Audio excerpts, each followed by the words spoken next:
Good morning, dear students. Hope you all are fit and healthy. Welcome to Hindi class. Today in Hindi class, we will start the reading of chapter number 13, मेरा नया बचपन.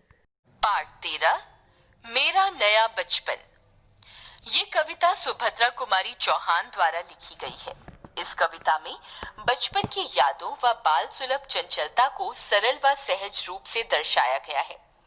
कवयित्री स्वयं भी अपने को बाल्यकाल की उस अबोधक अवस्था के रूप में देखती है। बार बार आती है मुझको मधुर याद बचपन तेरी, गया ले गया तू जीवन की सबसे मस्त खुशी मेरी।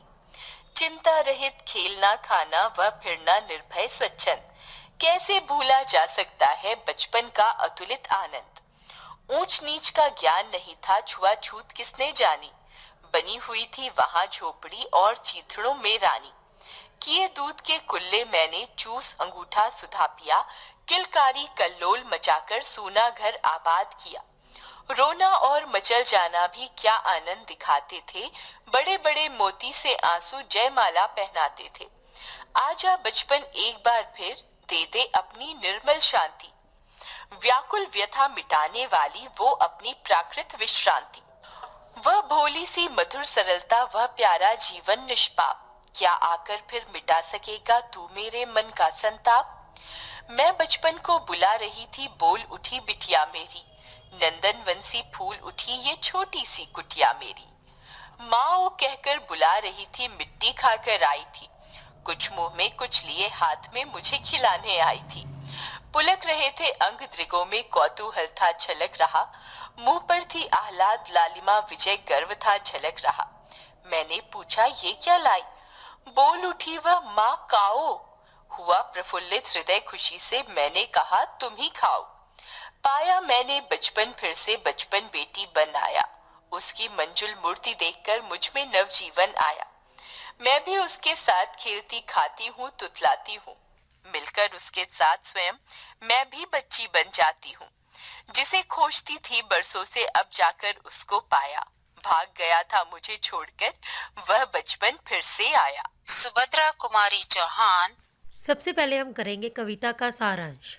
मेरा नया बचपन कविता में कवित्री को अपनी छोटी सी पुत्री को खेलते देख अपने बचपन की याद आ जाती है। वह भावुक होकर अपने बचपन की बातों को याद करने लगती है। बचपन में वह किस प्रकार चिंता रहित होकर खेलती, खाती और घूमती थी, वे सभी घटनाएं उनके मन में छाने लगती हैं। किलकारी मारकर हंसना, कभी मोती जैसे आंसू टपकाते हुए रोना और कवित्री को रोता हुआ देखकर घर के सभी लोगों का प्रसन्न होना आदि बातें उनके नेत्रों के सामने उजागर हो उठी हैं। कुछ बड़ी होने पर उनके व्यवहार में बदलाव आने लगे, वह लज्जाने लगी, किंतु बचपन से यह विछोह उन्हें भारी पड़ा। अब कवित्री चाहती थी कि उसका बचपन उसे फिर से मिल जाए। कवित्री की यह कामना उसकी पुत्री के रूप में फिर से सफल हो गई। बेटी की तोतली बातों ने उसे उसका खोया हुआ बचपन फिर लौटा दिया। मतलब कवित्री अपनी बेटी में अपना बचपन देखती है। बार बार आती है मुझको मधुर याद बचपन तेरी, गया ले गया तू जीवन की सबसे मस्त खुशी मेरी। चिंता रहित खेलना खाना फिर फिरना निर्भय स्वच्छंद, कैसे भूला जा सकता है बचपन का अतुलित आनंद। हाँ जी बेटा, सबसे पहले प्रसंग प्रस्तुत काव्यांश हमारी हिंदी की पाठ्य पुस्तक परिवेश हिंदी पाठमाला में संकलित कवित्री सुभद्रा कुमारी चौहान जी द्वारा रचित कविता मेरा नया बचपन से लिया गया है। इन पंक्तियों में कवित्री ने अपने बचपन की मधुर स्मृतियों को अपनी बेटी की बाल चेष्टाओं के माध्यम से व्यक्त किया है। इन पंक्तियों के माध्यम से कवित्री कहना चाहती है कि उसे अपने बचपन की मधुर यादें बार बार आती रहती हैं। उसे लगता है जैसे बचपन के जाने के बाद उसके जीवन में से मस्ती का समय चला गया है। बचपन में वह बिना किसी चिंता के खेलती और खाया करती थी। वह बिना किसी भय के घुमा करती थी। ऊंच नीच का ज्ञान नहीं था, छुआछूत किसने जानी, बनी हुई थी वहां झोंपड़ी और चीथड़ों में रानी। देखो बेटा, जब हम बचपन में होते हैं तो हमें कोई भी ऊंच नीच का ज्ञान नहीं होता, ठीक है ना। कौन अमीर है कौन गरीब है, बच्चों को ये बातें नहीं पता होती, ठीक है। वहीं हम अपनी झोंपड़ी से, जैसे छोटे बच्चे झोंपड़ियां बना बना कर खेलते हैं ना, घर घर खेलते हैं, तो वहां झोंपड़ी और चीथड़ों में रानी, और वो होती है ना छोटे छोटे से टुकड़े कपड़ों के, ठीक है, उसमें वो जो गुड़िया बनाई होती है वही उनकी चिथड़ों में, मतलब वो रानी के समान होती है। कि ये दूध के कुल्ले मैंने चूस अंगूठा सुधा पिया, ठीक है। बचपन में हमने दूध के कुल्ले किए, ठीक है, और अंगूठा मतलब ऐसे चूसा जैसे उसमें से अमृत निकल रहा हो। किलकारी किल्लोल मचाकर सूना घर आबाद किया, ठीक है ना। जब घर में कोई नया बच्चा मतलब आता है तो जो सूना घर होता है वो उसकी किलकारियों से आबाद हो उठता है। रोना और मचल जाना भी क्या आनंद दिलाते थे, बड़े बड़े मोती से आंसू जयमाला पहनाते थे। मैं रोई, माँ काम छोड़कर आई, मुझको उठा लिया, झाड़ पोंछ कर चूम चूम गीले गालों को सुखा दिया। इन पंक्तियों के माध्यम से कवित्री कहना चाहती है कि उसने बचपन के सभी आनंद पाए। उसका किसी भी बात पर रोना या मचल जाना सभी को बड़ा आनंदित करता था। कभी कभी मेरी आंखों से निकलने वाले बड़े बड़े आंसू मोती बनकर मेरी गालों पर जयमाला पहना दिया करते थे। मतलब बच्चे रोते तो उनके आंसू ऐसे ऐसे ना, ऐसे लगते कि जैसे उनके गले में जयमाला पहन ली हो उन्होंने। इसके बाद सभी उसे मनाने में लग जाते थे। उसे अपने मचलने से जैसे मन चाही विजय मिल जाया करती थी। देखो बेटे, जब छोटे से बच्चे होते हैं ना तो वो अपनी जिद मतलब मनवाने के लिए, अपनी बात मनवाने के लिए ज़ोर ज़ोर से रोते हैं, जिद करते हैं, और जब उनकी वो बात मतलब पूरी हो जाती है, उनकी मनमानी हो जाती है, तो वो अंदर ही अंदर बड़े खुश होते हैं। जब कभी कवित्री रोने लगती तो उसकी माँ घर के सारे काम छोड़कर तुरंत आकर उसे गोद में भर लेती थी और उसके आंसुओं से भीगे गालों को अपने होठों से चूम चूम कर ही सुखा दिया करती थी।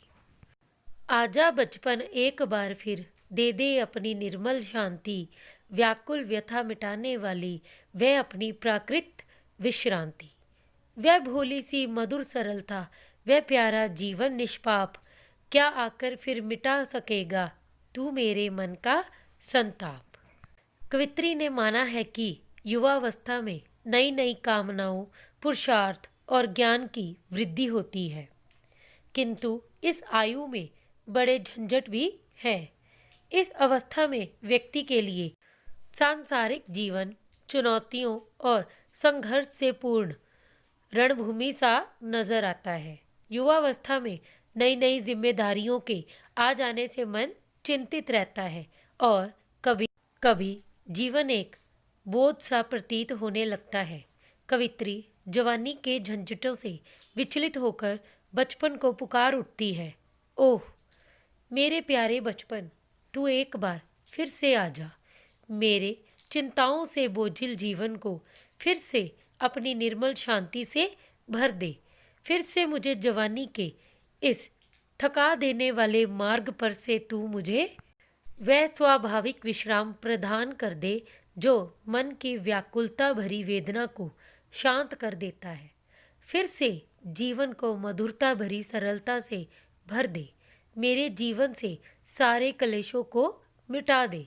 बता, क्या तू फिर से मेरे जीवन में पधार कर मेरे व्यथित और चिंतित मन का कष्ट दूर करेगा।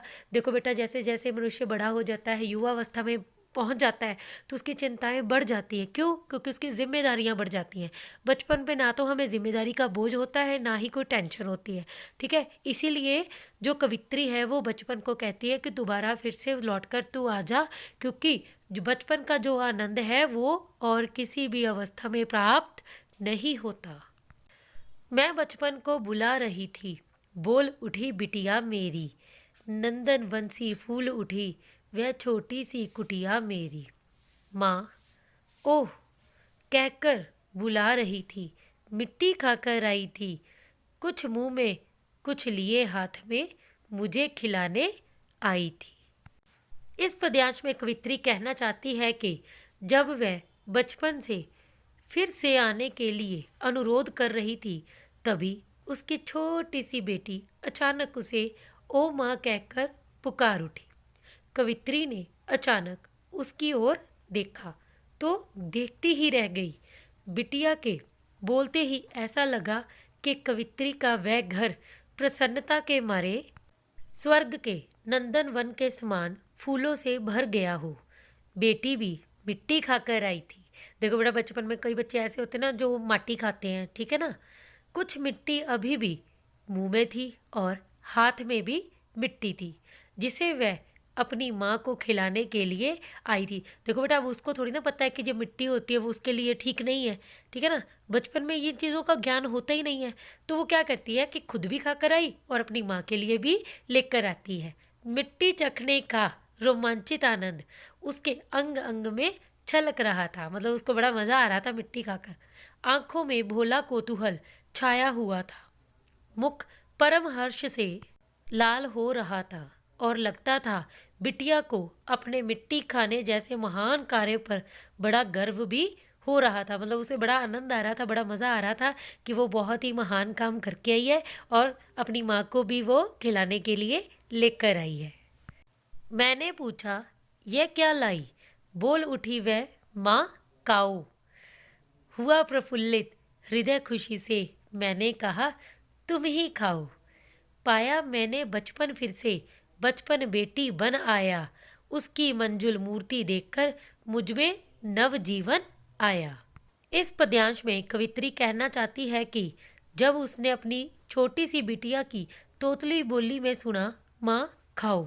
अब खाओ वो तोतली भाषा में बोल रही है ना कि माँ तुम भी खाओ।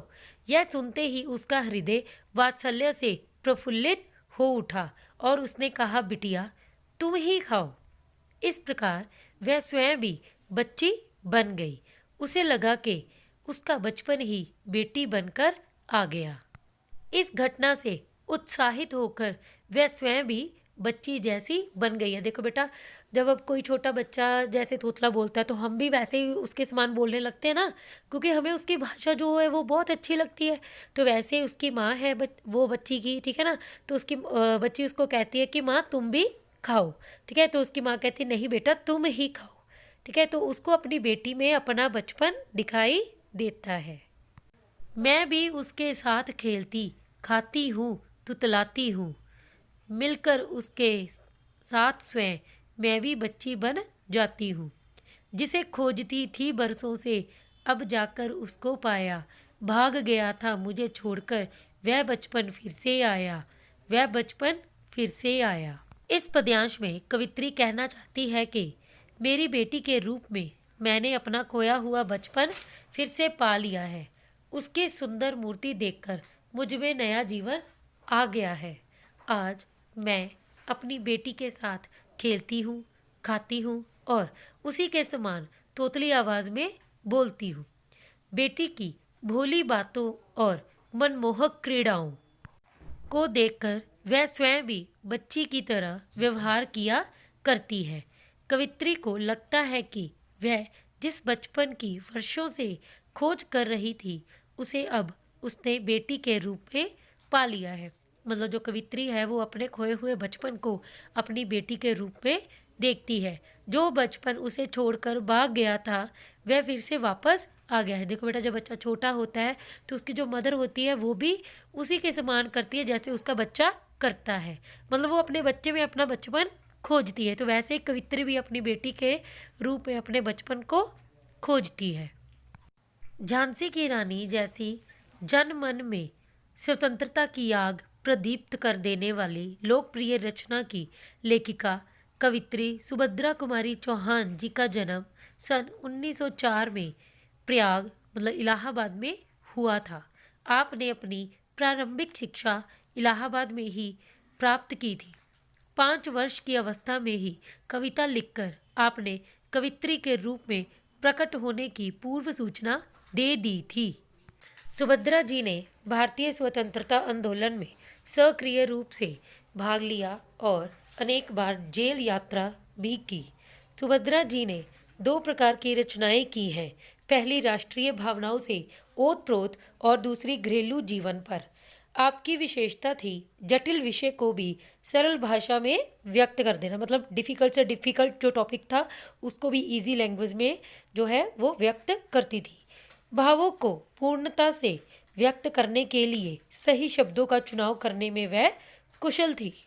सुभद्रा कुमारी चौहान ने कहानियाँ और निबंध भी लिखे हैं। उनकी कहानियों पर उन्हें 2 बार पुरस्कार भी मिला।